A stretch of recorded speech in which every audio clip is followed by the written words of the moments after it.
with the little complaints that have flared up throughout the season. I'm sorry, this is my third video because I keep freaking hitting the mouse pad by mistake. Um, so I mean, are you asking yourself the right questions, Roger Federer? And I kind of think you don't. You aren't because and it's not a bad thing, but um, when you say something like, I need to go back to the drawing board, I don't feel like personally you need to go back and start redrawing or redesigning anything. It's kind of like you're that Mercedes, and it's not that I'm trying to sit here and flatter you. I'm just telling you the truth. Like, even when I was watching the game, a lot of the matches, like here and there, wherever I could sneak it in at work. um, on the website or whatever, like, no one's hitting a ball as clean as you, man. And the angle that the webcam or it wasn't the same camera angles as ESPN has or whatever, that shows up on the television. Those are the same angles. So the U.S. Open was shooting the match from a different angle, and it was still a good angle, but it just, I don't know why, but that angle that they shot it from, I don't know if it was just slightly higher than the players or whatever, but made it just really accentuated for me like a little bit of the flaws that the other players had in hitting the ball. And you see a lot of the balls just curving instead of going straight over. And every time I would see you hit a ball, it'll always go just straight across, very clean. And I don't know, it was just my own observation within the match time that I saw. And I'm not saying that anyone played like crap or anything like that, but it's just, again, the type of realm and the type of tennis that you produce that is just incomparable, really. So, anyway, I mean, are you asking yourself the right questions? Like, you have to get back and back to the drawing board. I don't feel like you have to redesign anything. I feel like the talent that you have is right in place. The skill you have is right in place. And it's elite skill. And it's superior to everyone else's. Now, as far as that's concerned, then fine. I know I've mentioned getting back into the laboratory and stuff like that, but when I say back into the lab or whatever, I just mean like mixing and trying new things and new formulas and stuff like that. I don't mean like totally like, oh, I need to redesign or whatever. And maybe I'm reading into what you said probably a little way too much. But I do believe the wording comes from a certain, this is my own feeling all the time, which is why I address certain things that people say, is because I do believe that wording is generated from a certain feeling. Um, and so that's my experience with human beings. Like, if they're feeling this certain way, they will say this. And if they're feeling this another way, they will say that. So, I don't know if that made sense or whatever. I feel like I'm just freaking rambling all over the place. But, so, again, are you asking the right questions of yourself when it comes to your rivalry with Burditch and, and even with anyone else, any of these other top guys?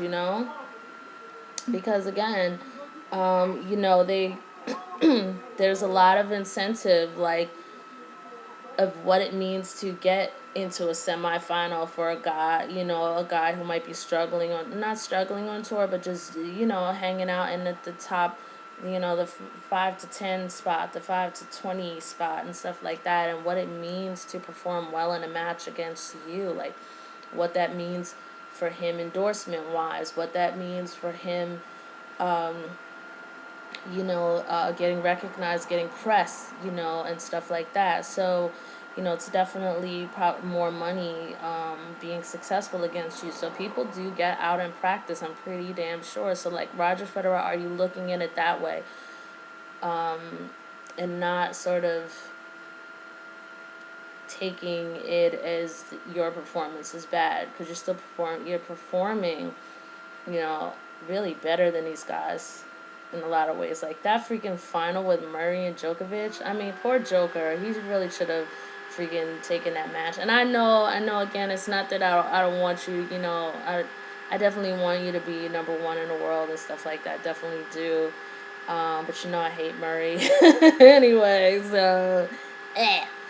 But whatever. I just feel like, you know, like even for Murray, like look at all the struggle he had to deal with, you know, even to get past a Djokovic who was just tired from, what was it, 4 matches a day before or whatever, and rain delay and all that mental wipeout. I mean, couldn't even get past Joker that easily, you know, tired Joker, tired listless Joker, um, was able to kind of come back and pull off 2 sets or what was it, you know, and still just get edged out in the end. So he'll be all right. You're leading by, I think, almost 600 points, which is terrific and tremendous. I don't really think you need to. I mean, this is my personal feeling. Like, I don't feel like you need to go back to the drawing board and think about, you know, is number one the priority, unless that's something really truly important to you, obviously, you know. Or let me just leave that comment, strike that comment, because you know what, if you said you got to look at some priorities, then obviously you got to look at some priorities. But again, let me come back to this. Are you asking the right questions of Burditch, the situation with Burditch? Because here's the thing. I said I was talking in the other video that wasn't a video. But Burditch is 6'5". You are 6'1". I'm going to assume that extra 4 inch difference is going to be in his legs. I'm just going to kindly assume that. And so what that means is it doesn't matter how much speed you're putting on your ball, you know, your shots, and you know, Burditch is going to have a 4-inch advantage over you in running. He should anyway. in running, in reaching with his legs and the stretch of his legs. So he's gonna have a 4-inch difference. You know, so that means that it doesn't matter how much speed you're really putting on your balls against someone of that height. You know, even though you've played 6'8" and you know, Ivo Karlovic and Del Potro and stuff like that. You know. So yeah, so you've got that, and then you've got, you know, I'm assuming not only if his legs are 4 inches taller or whatever, I'm assuming that all of that extra 4 inches is just distributed in his legs. You know, even though it could be in his torso or whatever, his neck, I don't know.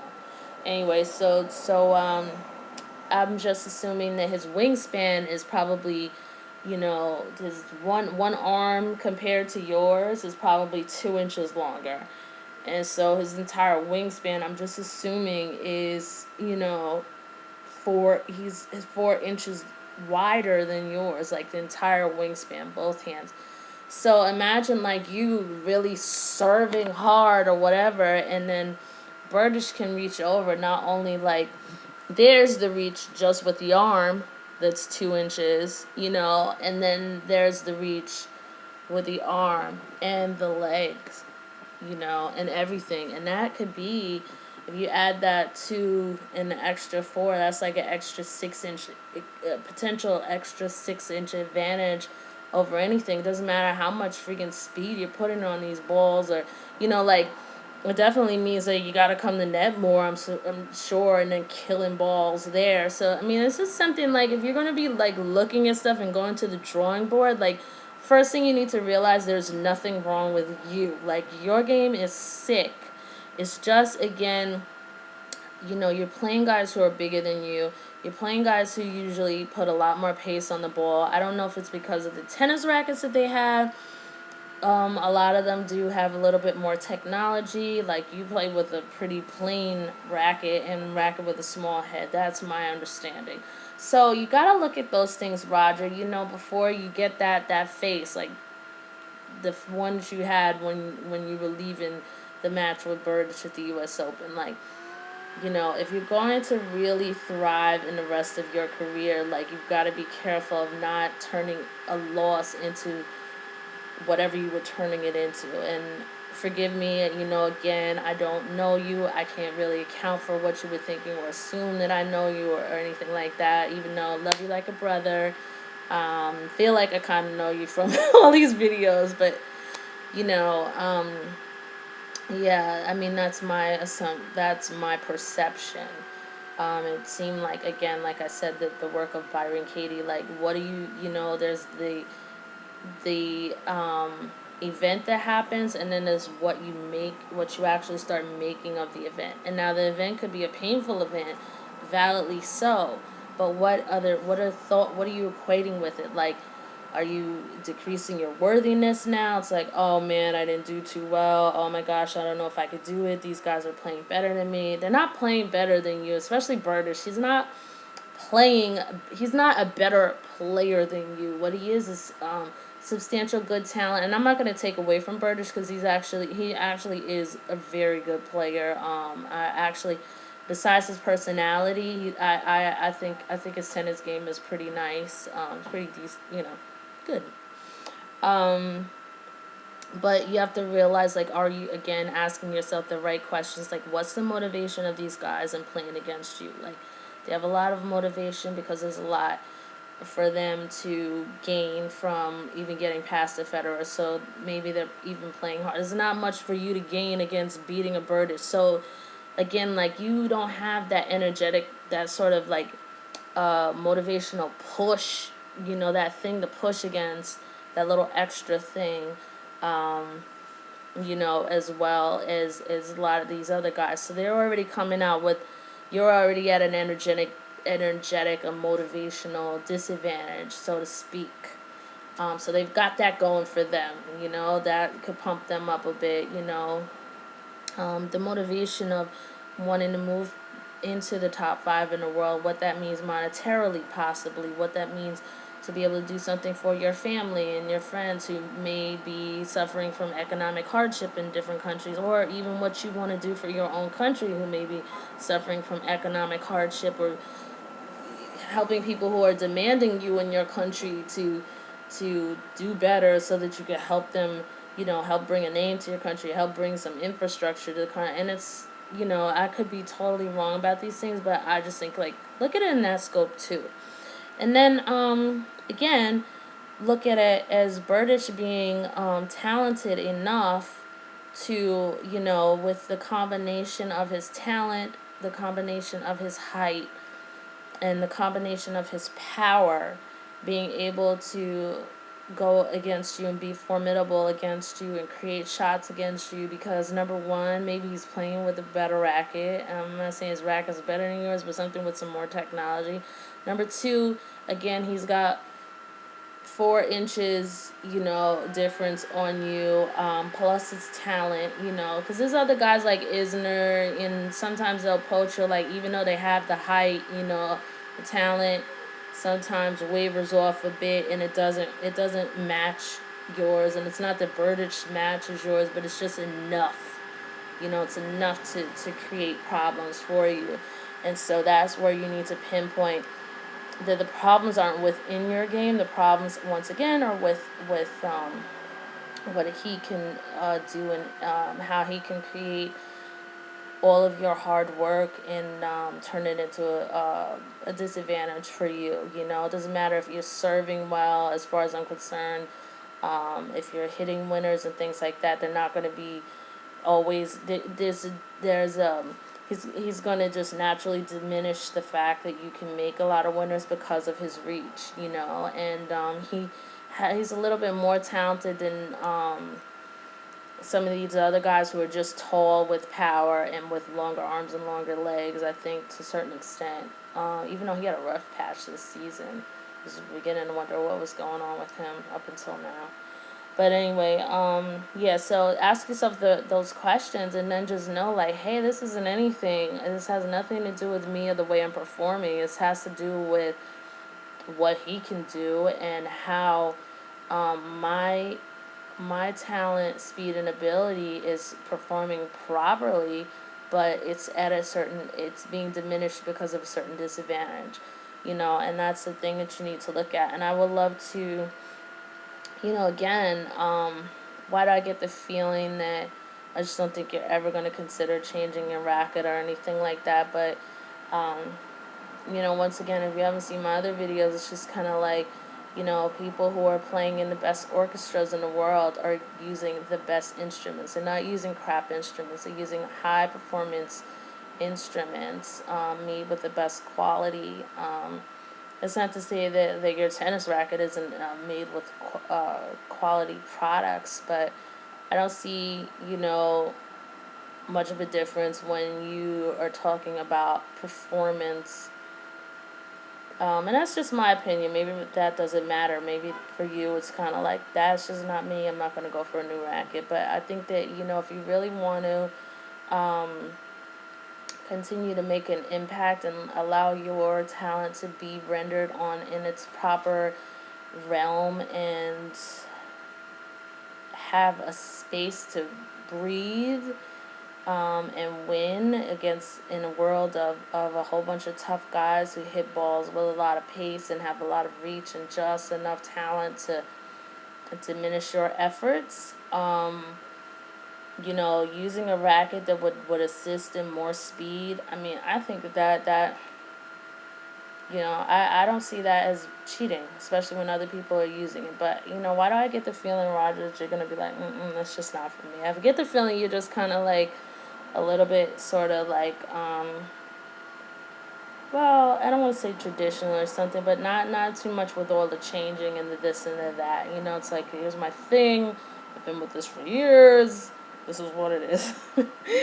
So, yeah, and I mean that in a good way. But I would really consider that, like, I think I would love that. And, I know you said a Davis Cup. You definitely would know this better than I would, but I know you said a Davis Cup you would love to. No, this is not the time. You said something about this is not the time to be experimenting at Davis Cup, even though I'm the overwhelming favorite. And I'm kind of like, that's interesting. I mean, but you know better than I would because you're the tennis expert. But I would just wonder, like, if I was sitting across from you, and I would definitely ask you, like, so wouldn't that be the time to be, like, just throwing in an experiment here and there? Not taking too many chances or anything like that, but just throwing in a couple of experiments here and there, maybe experimenting with a new racket, I don't know. Maybe that would be disastrous. I don't know. I'm not the tennis expert, but I would think that since you're the overwhelming favorite to play in the Netherlands, Davis Cup, that you may want to just have, you might have the liberty to just take a few chances. So that would be interesting. But yeah, Roger. I mean, you should be really proud of yourself, and I don't know. This stuff is rambling, so I'm completely exhausted. I'm sorry. I do want to read something from the Bleacher Report, no less.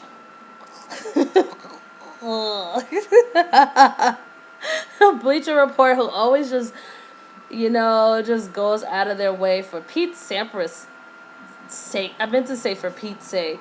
For Pete's sake. It didn't have anything to do with Pete Sampras. Because Pete Sampras' name is right here on my screen. But for Pete's sake, they make all these bold predictions, and they're just wildly wrong a lot of times. And, it's just annoying. A lot of times people who are writing know nothing about tennis. And I'm not the only one who's saying that. They get, like, all of these wild amount of responses letting them know they know nothing about tennis. And even I always say I'm not a tennis expert, and I feel I know a lot more about tennis than a lot of these people. But anyway, this particular person mentioned, like, what you've done this year. I just want to read it so you remember what you've been up to this year and how well you've done, Roger. And when I say that, like, don't turn off. Like, listen, please, to what I have to say and take it in, And it's like, so anyway, so he says, Roger Federer, has now been ranked first in the world for an open-era record 295 weeks, including a record 237 consecutive weeks from 2004 to 2008. Roger owns a variety of other records, including his 17 Grand Slam wins and a minimum of 5 appearances in each Grand Slam final. Excuse me. No one has appeared in more Wimbledon finals than Roger Federer. He's tied, I guess. I mean, it seems kind of weird because didn't Pete Sampras win 7 as well? So I don't even know if this is 100% correct, or if I'm correct. But anyway, regardless, you're probably at the top of that record if you're not the one, if you're not number one in that category. So Roger Federer is tied for the record in total wins at the Australian Open, Wimbledon, and the U.S. Open.